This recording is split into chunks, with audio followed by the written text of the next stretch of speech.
topic is the budget।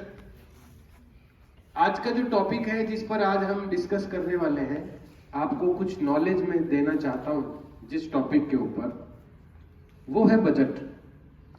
हालांकि ये जो टॉपिक है ये मैच्योर लोगों का टॉपिक है। जो अडल्ट्स हैं, जो बड़े लोग होते हैं, बड़े मतलब उम्र में बड़े, जो बड़ी उम्र के लोग हैं, उनसे इस टॉपिक का ज्यादा रिलेशन है। लेकिन फिर भी आप लोग भी अगर इस कॉन्सेप्ट को थोड़ा समझें तो आप लोगों के लिए भी अच्छा रहेगा, क्योंकि बजट जो टॉपिक है वो आपको हो सकता है कि आपके सिलेबस में भी पढ़ने को मिल जाए कभी कभी, और बाद में जाकर के तो आपको बजट से रिलेटेड होना ही पड़ेगा। तो आज हम बजट के बारे में बात करेंगे। आप में से ये जो बजट शब्द है ये किस किस ने सुना है, हैंड रेज कीजिए। बजट शब्द को किस किस ने सुना है? मैं केवल सुनने की बात कर रहा हूं, जानने की बात नहीं कर रहा हूं, इसलिए आपको ये नहीं सोचना है कि आप क्या जानते हो इसके बारे में। I am asking only this one, that who heard the word budget yet abhi tak? Many students have listened this word. Very good. Keep down. Now I am asking you. अब मैं आपको पूछ रहा हूं, who knows something about the budget? आप में से कोई कुछ भी जानता है बजट के बारे में? तो only you can tell only a single sentence also. एक सेंटेंस भी अगर किसी को पता है बजट के बारे में, एक वाक्य भी कोई बोल सकता है, तो बताइए, हैंड रेज कीजिए अपना। बजट क्या है? बजट क्या होता है? अच्छा, आपको नहीं मालूम है कि बजट क्या होता है। अच्छा, आप में से ये किस किस को पता है कि आज बजट पेश किया गया है? किसी ने सुना है? नहीं सुना है किसी ने भी। तो कुल मिलाकर के ये माना जाता है कि बजट के बारे में आपको कोई विशेष नॉलेज नहीं है। तो आज हम बजट के बारे में थोड़ा सा नॉलेज लेंगे, तो उसको ध्यान से सुनना है आपको कि बजट क्या है। बजट एक तरह की प्लानिंग है, एक योजना है। अब किस बात की योजना है? तो ये योजना होती है खर्च करने को लेकर, कि आपके पास जितना भी पैसा है उसको आप कैसे खर्च करते हैं। आपके पास जितना भी पैसा है उसको आप कैसे कैसे खर्च करते हैं, उसकी अगर आप प्लानिंग बनाते हैं, आप उसकी अगर योजना बनाते हैं, तो उसको हम बजट कहते हैं।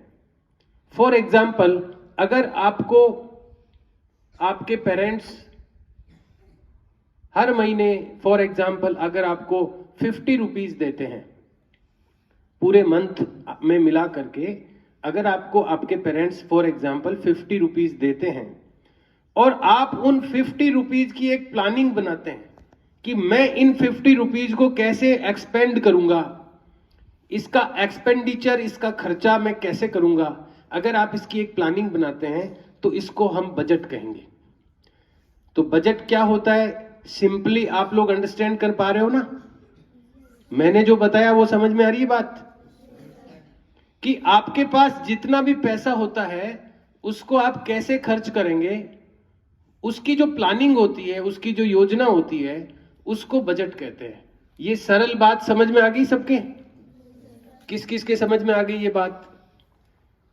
वेरी गुड, बहुत सारे बच्चों को समझ में आ गई। तो एक्चुअल में बजट यही है। लेकिन बजट, अब अलग अलग लोगों का अलग अलग बजट होता है। मैंने आपको अभी एक एग्जाम्पल दिया कि अगर आपके पास 50 रुपीज है और आप उसकी प्लानिंग करते हो कि आप अपने 50 रुपीज को कैसे एक्सपेंड करेंगे, तो स्पेंड कैसे करेंगे उसको, तो वो आपका बजट हो गया। अब दूसरा एक एग्जाम्पल लेते हैं। आपके father for example per month 10,000 rupees कमाते हैं। एक एग्जाम्पल दे रहा हूं मैं, उदाहरण है कि मान लिया कि आपके फादर मंथली 10,000 रुपीज अर्न करते हैं, तो अब वो उन 10,000 रुपीज को कैसे स्पेंड करेंगे, अपनी फैमिली पर, अपने परिवार पर कैसे खर्च करेंगे वो उन 10,000 रुपयों को? कितने रुपए घर के सामान पर खर्च किए जाएंगे, कितने रुपए आपकी फीस डिपॉजिट करने के लिए खर्च किए जाएंगे, कितने रुपए अगर किसी को कुछ मेडिकल सर्विस लेनी पड़ी तो उसके ऊपर कितना खर्च कर पाएंगे, कहीं पर अगर हम जाते हैं, गांव वगैरह जाते हैं, कहीं पर विजिट करते हैं तो उस पर हम कितने रुपए खर्च कर पाएंगे, अगर घर में किसी को कोई न्यू परचेजिंग करनी है तो उस पर आप कितना खर्च करेंगे। इस तरह से अगर वो अपनी मंथली इनकम की एक प्लानिंग बनाते हैं तो वो उनका बजट कहलाएगा, वो फैमिली का बजट हो गया। ठीक है, एक उदाहरण लिया अपन ने पर्सनल बजट का, मैंने सबसे पहला एग्जाम्पल आपको दिया था आपके पर्सनल बजट का, फिर मैंने दूसरा एग्जाम्पल किसका दिया, फैमिली के बजट का। तो ये एग्जाम्पल समझ में आ गया सबको, ये फैमिली का बजट हो गया। अब एक तीसरा एग्जाम्पल लेते हैं, जो भी गवर्नमेंट होती है, गवर्नमेंट आपको पता है गवर्नमेंट बहुत सारे काम करती है, सबको पता है कि गवर्नमेंट के थ्रू, गवर्नमेंट के द्वारा कई काम किए जाते हैं। क्या क्या काम करती है गवर्नमेंट, अपन ने कुछ सिलेबस में भी पढ़े हैं ना, गवर्नमेंट क्या क्या करती है वो हमने बुक्स में भी स्टडी किया है। तो आप एक एक काम बताओ, गवर्नमेंट के थ्रू क्या क्या काम किए जाते हैं, कोई भी एक काम बताना है आपको, हैंड रेज कीजिए। यस तमन्ना। वाटर सप्लाई की जाती है, पानी की सप्लाई गवर्नमेंट करती है घरों में, कुछ पब्लिक प्लेसेज पर भी कुछ पॉइंट्स बनाती है जहां पर पानी की सप्लाई की जाती है। तो वाटर सप्लाई का वर्क गवर्नमेंट के थ्रू होता है। और बताइए रोशनी। गवर्नमेंट स्कूल चलाती है, जो गवर्नमेंट स्कूल्स होती है वो गवर्नमेंट के थ्रू चलती है, वहां पर जो स्टाफ होता है वो उनको गवर्नमेंट पे करती है, वहां पर जो इंफ्रास्ट्रक्चर होता है, वहां की बिल्डिंग, वहां की जो लैंड है, वहां के जो इंस्ट्रूमेंट्स हैं वो सब गवर्नमेंट अवेलेबल करवाती है। और बताइए। यस, हॉस्पिटल रन करती है। हॉस्पिटल भी 2 टाइप्स के होते हैं, गवर्नमेंट और प्राइवेट। तो जो गवर्नमेंट हॉस्पिटल्स होते हैं उनको भी गवर्नमेंट रन करती है, वहां के जो डॉक्टर्स होते हैं, वहां के जो दूसरे अदर एम्प्लॉइज होते हैं, उन सबको पे गवर्नमेंट करती है। और बताइए। इलेक्ट्रिसिटी अवेलेबल कराती है, इलेक्ट्रिसिटी प्रोवाइड करवाती है गवर्नमेंट। आपके घरों में जो बिजली आती है वो गवर्नमेंट के एक सिस्टम के अकॉर्डिंग आती है। तो उसमें भी बहुत सारे एम्प्लॉइज वर्क करते हैं गवर्नमेंट इलेक्ट्रिसिटी डिपार्टमेंट में भी। और क्या करती है। यस, बसेज ऑपरेट करती है, जो रोडवेज बसें हैं वो गवर्नमेंट के थ्रू ऑपरेट होती है, वहां पर भी हजारों लाखों एम्प्लॉइज होते हैं, हजारों बसें होती है, उन बसों को खरीदना पड़ता है गवर्नमेंट को, उन पर ड्राइवर एम्प्लॉय किए जाते हैं, वहां पर हर बस में एक कंडक्टर होता है, उनको पेमेंट दिया जाता है हर महीने। इसके अलावा केवल बस के अंदर ही नहीं बल्कि बस के बाहर भी बहुत सारे एम्प्लॉइज होते हैं जो किसी भी स्टेशन को हैंडल करते हैं। और बताइए। हालांकि न्यूमेरियस वर्क है गवर्नमेंट के, पर जैसे रोड्स बनवाती है, पता होगा आपको, रोड्स बनती है, जो रोडें बनती है, सड़कें बनती है, वो गवर्नमेंट के थ्रू बनती है। इसके अलावा भी बहुत सारे विभाग, बहुत सारे डिपार्टमेंट्स गवर्नमेंट के होते हैं। आपको पता होगा जब कोई एनिमल्स, अपने जो पेट एनिमल्स होते हैं वो बीमार हो जाते हैं, कैटल्स बीमार हो जाते हैं, तो हम उनको जो वेटरनरी डॉक्टर के पास लेकर जाते हैं, जो पशुओं के डॉक्टर होते हैं उनके पास लेकर जाते हैं, तो वो भी गवर्नमेंट हॉस्पिटल होता है। वेटरनरी का अलग से गवर्नमेंट हॉस्पिटल होता है, उसको भी गवर्नमेंट ऑपरेट करती है। इसके अलावा water supply, electricity supply, roads और इसके अलावा जो अपनी पब्लिक है, जनता है, उसके अंदर जो व्यवस्थाएं हैं, जो अरेंजमेंट्स हैं, उनको देखने के लिए भी बहुत सारे एडमिनिस्ट्रेटिव स्टाफ होते हैं, प्रशासनिक तंत्र होता है। जैसे आपने सुना होगा एसडीएम, सब डिस्ट्रिक्ट मजिस्ट्रेट। एसडीएम का नाम सुना आपने?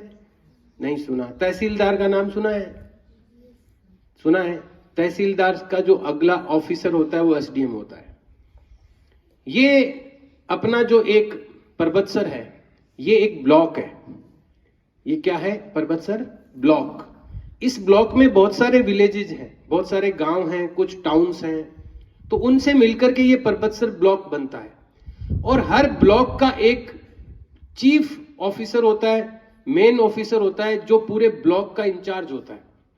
उसको ब्लॉक ऑफिसर भी कहते हैं, और उसको एक और नाम से जाना जाता है, उसको कहते हैं सब डिविजनल मजिस्ट्रेट। ये एक सब डिवीजन भी है। परबतसर जो ब्लॉक है उसको सब डिवीजन, सब डिस्ट्रिक्ट भी कहा गया है परबतसर को। डिस्ट्रिक्ट कौन सा है अपना? नागौर। लेकिन उस डिस्ट्रिक्ट को कुछ पार्ट्स में डिवाइड किया हुआ है, तो कुछ उसके सब डिस्ट्रिक्ट्स बनाए हुए हैं। उसमें से परबतसर भी एक सब डिस्ट्रिक्ट है। तो उस सब डिस्ट्रिक्ट का एक जो मेन ऑफिसर होता है वो सब डिस्ट्रिक्ट मजिस्ट्रेट होता है, जिसको शॉर्ट फॉर्म में एसडीएम कहते हैं, सब डिस्ट्रिक्ट मजिस्ट्रेट। और उसके अंडर में बहुत सारे एम्प्लॉइज होते हैं। एक और ऑफिस होता है तहसील। तहसील का नाम सुना होगा आपने? तो वहां पर वो एसडीएम की जो ऑफिस होता है वो तहसील में होता है। वहां पर तहसीलदार भी होता है, रेवेन्यू डिपार्टमेंट के बहुत सारे ऑफिसर्स और एम्प्लॉइज होते हैं, तो वो भी सब अपना वर्क करते हैं। बहुत सारे डिपार्टमेंट है। अब इनको हर महीने पेमेंट मिलता है, इनको हर महीने सैलरी मिलती है। तो ये सैलरी कहां से आती है? किसी ने सोचा है कभी, या किसी को कुछ पता है? इनको सैलरी कौन देता है? इनको तनख्वाह कौन देता है? नक्श गवर्नमेंट देती है। सही बताया उसने। इन सबको सैलरी गवर्नमेंट देती है। तो गवर्नमेंट के पास पैसा कहां से आता है? गवर्नमेंट के पास पैसा कहां से आता है देने के लिए? राहुल हाँ, जनता से। जनता से आता है, पब्लिक से आता है पैसा गवर्नमेंट के पास। तो पब्लिक कैसे देती है? आप और हम भी तो पब्लिक है। हम कैसे देते हैं गवर्नमेंट को पैसा? टैक्स के द्वारा। टैक्स के द्वारा। तुमने कभी टैक्स दिया है? देते हैं ना, हम जिस चीज खरीदते हैं ना उस पे हमारा टैक्स लगता है। अच्छा, तुमने दिया है कभी टैक्स? तुमने बहुत सारी चीजें खरीदी है ना, तो उसमें से किस पर टैक्स दिया तुमने? नहीं, तुम बात सही कह रहे हो, गलत नहीं कह रहे हो, लेकिन बात समझ में आनी चाहिए। रटी रटाई बात नहीं बोलना। तो मैं तुम्हें इसलिए पूछ रहा हूं कि तुम कह रहे हो कि जो हम चीज खरीदते हैं उस पे हम टैक्स देते हैं, तो क्या तुमने टैक्स दिया है कभी? अब तुम कंफ्यूज हो गए कि ये क्या पूछ लिया। बैठो, इसका जवाब दीजिए कोई। इसने कहा कि हम जो भी चीज खरीदते हैं उस पे हम टैक्स देते हैं। फॉर एग्जाम्पल, आप अगर एक नोटबुक खरीदते हैं तो आप उस पे भी टैक्स देते हैं। तो क्या आप अलग से जेब से निकाल के टैक्स देते हैं? तो फिर आप टैक्स कैसे देते हैं बताइए? तो बात को समझ लीजिए कि जब आप कोई चीज खरीदते हैं तो आपके द्वारा आपसे जो गवर्नमेंट को टैक्स लेना है, यानी जो कस्टमर है उस चीज का, जो उपभोक्ता है, उससे जो भी टैक्स लेना है वो गवर्नमेंट पहले ही ले चुकी मैन्युफैक्चरर से। जो बनाने वाला है ना उस चीज को, उससे गवर्नमेंट पहले ही ले चुकी। जब उसने, आपको पता होगा कि बनती कहाँ है चीजें? फैक्ट्रीज में। फैक्ट्री से फिर बड़े जो डिस्ट्रीब्यूटर होते हैं वो खरीदते हैं, डिस्ट्रीब्यूटर से फिर डीलर लोग खरीदते हैं, डीलर से फिर जो रिटेलर होते हैं वो खरीदते हैं, और रिटेलर से हम लोग खरीदते हैं।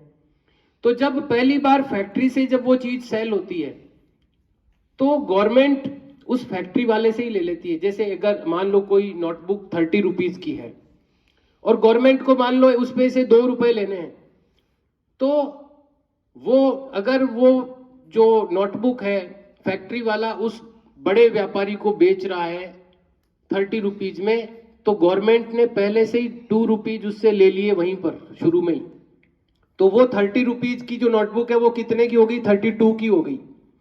अब वो 32 में जा रही है बड़े व्यापारी के पास, फिर वो अपना अपना मार्जिन रखते हुए नीचे तक बेचते हैं। तो अब अगर गवर्नमेंट 2 रुपीज नहीं लेती तो वो अपने को 2 रुपीज कम में मिलती, लेकिन 2 रुपीज गवर्नमेंट ने ले लिए वहां पर, इसलिए हमें भी वो 2 रुपीज पे करने पड़ रहे हैं।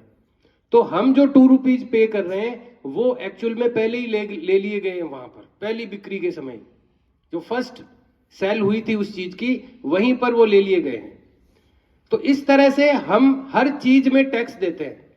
अगर आप एक माचिस भी खरीदते हैं तो उस पर भी कुछ पैसा गवर्नमेंट ने ले लिया है पहले ही, और इस तरह से हम टैक्स देते हैं हर चीज के ऊपर। तो इस तरह से जो टैक्स आता है गवर्नमेंट के पास वो फिर गवर्नमेंट खर्च करती है। अब केवल ये चीजों पर टैक्स ही नहीं लगता, और भी कई प्रकार का टैक्स लेती है गवर्नमेंट, केवल चीजों पे ही टैक्स नहीं लेती। जैसे आपने सुना होगा इनकम टैक्स के बारे में, सुना? इनकम टैक्स हिंदी में इसको आय कर बोलते हैं। अब हर आदमी कुछ न कुछ कमाई करता है, कमाना तो पड़ता ही है आदमी को अपना काम करने के लिए, अपना घर चलाने के लिए। तो हर व्यक्ति कुछ न कुछ काम करता है, कुछ न कुछ इनकम करता है, कमाई करता है। अब गवर्नमेंट क्या कहती है कि अगर हर साल गवर्नमेंट एक क्राइटेरिया अनाउंस करती है कि इस साल जो लोग 5 लाख तक कमाएंगे उनसे तो हम कोई इनकम टैक्स लेंगे नहीं, लेकिन अगर आप 5 लाख से ज्यादा कमाते हैं साल भर में तो फिर आपको एक परसेंटेज अगली कमाई का, यानी 5 लाख से ऊपर जो कमाई आप करेंगे उसका एक कोई फिक्स परसेंटेज गवर्नमेंट को देना पड़ेगा। उसको बोलते हैं इनकम टैक्स। पिछले साल इसकी जो लिमिट थी वो 5 लाख थी, यानी साल भर में अगर कोई व्यक्ति 5 लाख रुपए कमाता है तो वहां तक उसको इनकम टैक्स नहीं देना था। पहले ये कम थी और कम थी, लगभग 3,50,000 के अराउंड थी पहले। 3.5 लाख के बाद ही इनकम टैक्स शुरू हो जाता था। फिर पिछले सेशन में गवर्नमेंट ने इसको 5 लाख किया, यानी 5 लाख तक आपको नहीं देना इनकम टैक्स। अभी इस साल जो कल बजट पेश किया है गवर्नमेंट ने उसमें 7 लाख कर दिया इसको, यानी 7 लाख तक आपको इनकम टैक्स नहीं देना गवर्नमेंट को। तो ये जो लिमिट है जितनी बढ़ती है उतना लोगों के लिए ठीक है। 7 लाख तक आपको इनकम टैक्स नहीं देना है, उससे आगे अगर आप कोई कमाता है तो उसको इनकम टैक्स देना है। तो इस तरह से गवर्नमेंट कई टाइप के टैक्स लेती है। इसी तरह से कई बार हम लैंड परचेज करते हैं या लैंड सेल करते हैं, जमीन को खरीदते हैं या जमीन को बेचते हैं, तो उसकी हमें रजिस्ट्री करानी पड़ती है, सुना होगा आपने। तो उसके ऊपर भी गवर्नमेंट का एक टैक्स होता है। तो जो भी परचेज और सेल होती है, जो भी खरीद और बिक्री होती है, उन सब पर गवर्नमेंट का एक टैक्स होता है, वहां से भी गवर्नमेंट को पैसा आता है। इसी तरह से जो खाने होती है, माइंस होती है, वहां से भी जो निकलता है, खानों पर भी अलग टैक्स होता है। यानी जितने भी बिजनेस चलते हैं सबसे गवर्नमेंट टैक्स लेती है। और इस तरह से जो टैक्स अर्न करती है गवर्नमेंट, जो टैक्स उनके पास इकट्ठा होता है, पैसा इकट्ठा होता है, उसको फिर वो खर्च करती है। अब वो किस काम पर कितना खर्च करेगी उसकी वो प्लानिंग करती है और पहले बताती है सबको कि अगले साल हम लोग अनुमानित इतना पैसा इकट्ठा होगा हमारे पास और इस पैसे को हम इस तरह से खर्च करेंगे आने वाले सेशन में। अब ये सेशन कब से चालू होता है? अप्रैल से नया सेशन चालू होता है। फाइनेंशियल ईयर 1 अप्रैल से चालू हो जाता है और वो कब तक चलता है? 31 मार्च तक। 1 अप्रैल से नया फाइनेंशियल ईयर चालू होता है और ये 31 मार्च तक चलता है। तो ये पूरा एक सेशन है, पूरा एक ईयर है, फाइनेंशियल ईयर बोलते हैं इसको। वैसे तो ईयर कब से चालू होता है? जनवरी से, लेकिन फाइनेंशियल ईयर जो चालू होता है वो 1 अप्रैल से चालू होता है। और उससे पहले ही गवर्नमेंट बता देती है सबको कि हम लोग नेक्स्ट सेशन में जितना पैसा हमारे पास आएगा उसको हम इस प्रकार से एक्सपेंड करेंगे, स्पेंड करेंगे, खर्च करेंगे, इन चीजों में खर्च करेंगे। हम एजुकेशन पे इतना पैसा खर्च करेंगे, हम जो हेल्थ है, जो स्वास्थ्य है, उस पर इतना पैसा खर्च करेंगे, हम रोड बनाने पर इतना पैसा खर्च करेंगे। ऐसा एक प्लान बना करके गवर्नमेंट बताती है, जिसको बोलते हैं बजट अनाउंस करना।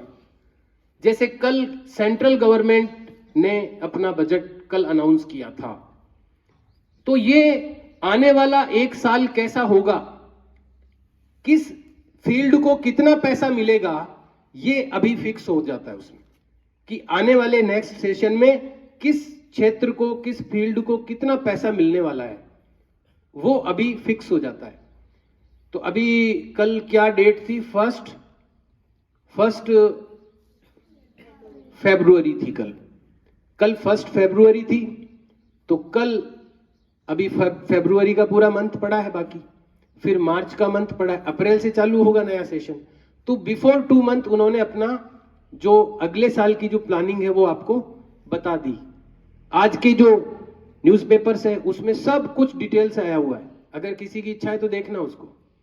बहुत चीजें अनाउंस की गई है, हर साल होती है कि वो गवर्नमेंट अगले साल क्या क्या करने वाली है, किन किन चीज, और नई चीजें कौन सी करने वाली है, क्योंकि नई चीज करने के लिए पैसा चाहिए। तो गवर्नमेंट अभी बताती है आपको कि नेक्स्ट ईयर हम ये चीजें करेंगे और उसके लिए इतना इतना पैसा खर्च करेंगे। तो बहुत सारा पूरा जो न्यूज़पेपर है आज का वो इन चीजों से भरा है कि नेक्स्ट ईयर गवर्नमेंट क्या क्या करने वाली है। तो इसको बोलते हैं बजट अनाउंस करना। गवर्नमेंट हमें बताती है, लेकिन खाली अनाउंस करने से काम नहीं चलता। तो अब ये बजट उन्होंने कहां रखा है? पार्लियामेंट में रखा है, लोकसभा में रखा है। वहां पर इसका ऊपर डिस्कशन होगा। सब पार्टियां, जितनी भी पार्टियां हैं, वहां जितने भी मेंबर्स हैं पार्लियामेंट के, लोकसभा के जितने भी सदस्य हैं, वो अपनी अपनी राय देंगे। और अगर ये इस बजट पे ज्यादा मेंबर्स एग्री होते हैं तो ये बजट पास होगा। अभी ये अप्लाई नहीं हो सकता, अभी केवल ये अनाउंस किया गया है, इस पर चर्चा होगी, डिस्कशन होगा। हो सकता है कि कुछ मेंबर्स कुछ बातों का विरोध करें, उनको वो कहें कि नहीं ये जो आप कर रहे हो ठीक नहीं है, इस फील्ड को ज्यादा पैसा मिलना चाहिए, आपने कम दिया है। तो इस तरह की चर्चाएं होगी वहां पर, और फिर उसके बाद में एक वोटिंग होगी, और वोटिंग में अगर ज्यादा मेंबर्स इस बजट के पक्ष में होंगे तो ये बजट पास होगा, और पास होने के बाद में ये लागू होगा। इसलिए ये बिफोर 2 मंथ्स अनाउंस किया गया है, ताकि इन सब कामों के लिए अपने को उनको समय मिल जाए, डिस्कशन के लिए, पास करने के लिए, और टाइम पर ये अप्लाई हो सके। तो ये होता है बजट। बजट एक इंडिविजुअल का भी हो सकता है, किसी व्यक्ति का भी हो सकता है, किसी फैमिली का भी हो सकता है, पूरे देश भर का हो सकता है। इसी तरह राज्य सरकार भी अपना बजट अनाउंस करती है, वो भी करेगी। अभी तो ये किसका हुआ है? सेंट्रल गवर्नमेंट का। इसी तरह जो स्टेट गवर्नमेंट है वो भी अपना बजट अनाउंस करेगी, वो भी बताएगी जनता को कि next year, next financial year में हम लोग कैसे कैसे सारा जो हमारा पास जो पैसा आएगा उसको हम कैसे स्पेंड करने वाले, कैसे हम खर्च करने वाले, ये हम वो पहले बताएंगे। तो ये होता है बजट। आप लोगों को बात समझ में आई कि बजट क्या होता है? समझ में आ गया सबको? तो अब आप अगर जानना चाहते हैं कि आने वाले समय में, एक साल में, अगले एक साल में, और ये जो बजट है वो हर साल होता है, हर साल अगले साल की स्कीम, अगले साल की प्लानिंग गवर्नमेंट बताती है। तो अगर आपको ये जानना है कि नेक्स्ट ईयर गवर्नमेंट क्या क्या करने वाली है, तो आज का न्यूज़पेपर पढ़ना, उसमें सब बातें डिटेल से दी हुई है। तो जिनकी इच्छा है वो न्यूज़पेपर पढ़ना और जानना, और किसी को कोई क्वेश्चन होता है मन में तो वो पूछ भी सकते हैं आप। ठीक है, आज ये टॉपिक आपको एक्सप्लेन करना था।